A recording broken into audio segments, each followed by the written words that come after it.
This match is from round 2 of our last Informal tournament. My opponent is playing Salamangreat and I am playing Infernoids. I normal summon Laundry Dragonmaid to get some graveyard setup, and then I use Danger Mothman, but I hit Mothman so both players draw 1 and discard 1. My opponent is able to send to the graveyard a Salamangreat Falco. I don't want Falco in the graveyard, so I have to use Nut Yell to shuffle back the Falco. Then he just top decks the Falco again. He uses G Golem Rockhammerer to discard the Falco to reduce the level of G Golem Rockhammerer, normals Rockhammerer, tributes Rockhammerer to summon 3 tokens to his side of the field, and uses the tokens to make a Power Code Talker. Power Code Talker is then able to negate my Laundry Dragonmaid so that I can't float in the battle phase to a Dragonmaid monster from my graveyard. I'm in a pretty bad position here. He sets 2 and passes. He sets the Salamangreat Recurrence. Recurrence can add any Salamangreat spell or trap from the deck to the hand if it's destroyed by a card effect. I top deck a Void Feast, set the Void Feast and pass, because I'm confident I don't die here. He then normals a Salamangreat Raccoon, uses Falco from graveyard to bounce Raccoon to special summon Falco, and then attacks with everything he has on board.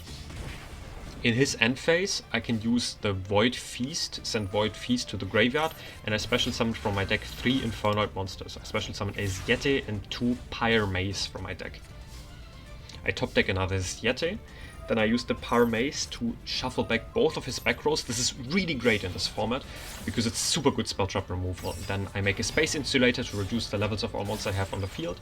Then I special summon a Pet Urilla, link off into a Berserker of the Tenny, and special summon a Size Tamas from my hand. I swing over the Power Code Talker, he's able to special summon a Fennec and trigger the Raccoon to target my Berserker of the Tenny, gain the life points of Berserker of the Tenny, and make his Falco unable to be destroyed by battle. But at the end of the battle phase, I can banish 1 card he controls with the Size Tamas, and this Yeti could make him banish a monster from his extra deck face down.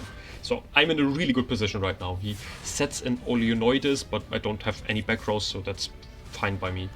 I top deck a Void Seer. This makes my Infernoid monsters unaffected by card effects, so I keep it in hand in case he has any removal in the battle phase, but he doesn't have anything, so I just set it and he hits my Seer with the Oleonoides. But Seer has a graveyard effect as well, so I don't really mind. And he top decks Burning Draw. This is able to draw him 3 cards, but he's locked into fire monsters for the rest of the turn. And he draws a Recurrence. Recurrence is able to add 2 Salamangreat monsters from his graveyard to his hand. Then he normals Foxy. Foxy is able to excavate 3, and he adds 1 of them to his hand. He then has to crash with the Foxy to use his Rising Fire to special summon a Power Code Talker from his graveyard, because Power Code Talker is a fire monster and he can just special summon that with Rising Fire. Then he passes. He went from 1 card in hand to 4 cards in hand plus a Power Code Talker on field. He came back really well.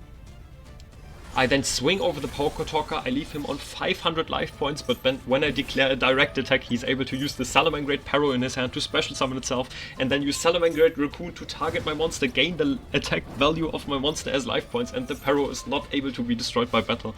I have to banish the Perro at the end of the battle phase, and he's left on 100 life points. He's in top deck mode again, and he top decks another G Golem Rockhammerer.